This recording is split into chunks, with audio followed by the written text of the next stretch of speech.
try some frosting? Nee, danke.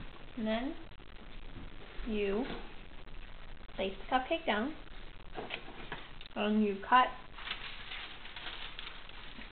some wax paper.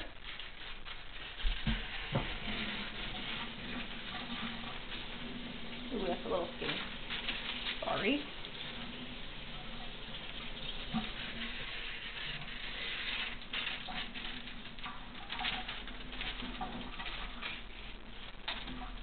You rip it out, cut it down the middle, then you place one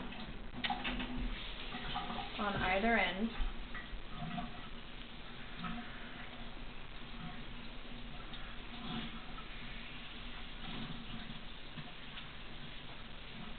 Then, you want, what you pick the frosting color, what you want, red? Right, then you pick the color. You put it in, and you roll it in there, pull it out, pull the strips off,